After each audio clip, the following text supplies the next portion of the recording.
Vous écoutez Ici Rueil. Cette semaine, les découvertes et les mystères de la ville seront au rendez-vous. Un peu d'histoire, de culture, bienvenue notre rubrique Au fil de l'histoire. Aujourd'hui, revenons sur un moment fort de notre histoire nationale, le retour des cendres de Napoléon Bonaparte en 1840. 19 ans après sa mort à Sainte-Hélène, l'empereur fait son grand retour en France dans une ferveur populaire impressionnante. Cortège solennel, foule émue, cérémonie aux Invalides, ce rapatriement spectaculaire n'est pas seulement un événement funéraire, il marque aussi le renouveau du culte napoléonien et renforce le bonapartisme au cœur du XIXe siècle. Dans cet épisode, retraçons ensemble ce voyage extraordinaire depuis l'exhumation du corps à Sainte-Hélène jusqu'à son entrée triomphale à Paris. Sainte-Hélène, petite île anglaise au milieu de l'Atlantique Sud. C'est là que, condamné à l'exil en 1815, Napoléon s'éteint le 5 mai 1821. L'annonce de sa mort alimente un culte déjà naissant, renforcé par la publication de ses mémoires en 1823. D'ailleurs, le mémorial de Sainte-Hélène sera le livre le plus vendu au XIXe siècle.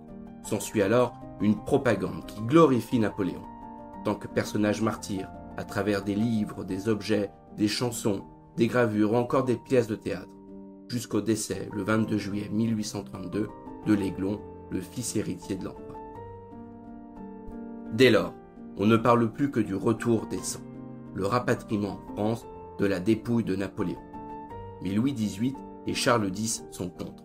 Mais sous la pression de l'opinion publique, Louis-Philippe et son ministre tiers y consentent en 1840. L'expédition est alors confiée au prince de Joinville, troisième fils du roi, accompagné d'une dizaine d'anciens compagnons d'armes.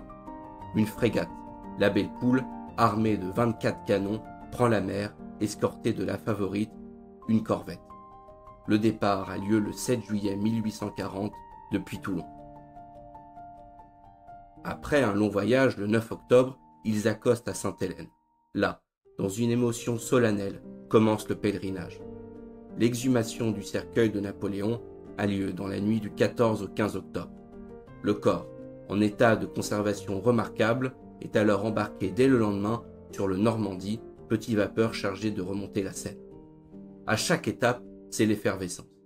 Le relais est pris à Val-de-la-Haye par une autre embarcation, nommée la Dorade. Sur les rives, une foule toujours plus dense attend, impatiente. Dans plusieurs communes, des statues et des arcs de triomphe ont même été érigés. L'émotion est palpable. À Rueil-Malmaison, on se prépare aussi. Simon Rottinger, ancien capitaine de la Grande Armée, devenu maire de la ville en 1836, se réjouit. Dans un rapport adressé au préfet, il écrit « Je m'empresse de vous informer que tout, dans cette grave et importante cérémonie, s'est passé avec le plus grand ordre. Le corps municipal, le bataillon de la garde nationale dans sa plus belle tenue et la presque totalité des habitants, tous, étions rendus sur les bords de Seine 2h30 avant l'arrivée du convoi. Nous nous sommes portés promptement au nombre de 10 000 personnes au moins dans l'île de Chatou, laissant le pont à notre gauche, et nous nous sommes trouvés placés parfaitement. Le prince a fait ralentir la marche du convoi et nous en a, en quelque sorte, passé en revue. Le 14 décembre, la dépouille de l'empereur arrive à Courbevoie. C'est le point de départ d'un cortège grandiose vers les Invalides. Des invitations officielles sont distribuées. Chacun cherche une place au balcon, aux fenêtres, pour ne rien manquer. Le char funèbre, monumental, mesure 11 mètres de haut. Il est orné de guirlandes, de statues, de couronnes et de drapeaux, et tiré par 16 chevaux. Le cortège traverse l'Arc de Triomphe, descend les Champs-Élysées, franchit la Concorde, dépasse la Chambre des députés et atteint enfin les Invalides. La foule acclame l'empereur défunt. Dans l'église, les autorités peu favorables au bonapartisme restent silencieuses. Le prince de Joinville présente le cercueil à Louis-Philippe. Le requiem de Mozart retentit, les vétérans pleurent, l'émotion est immense.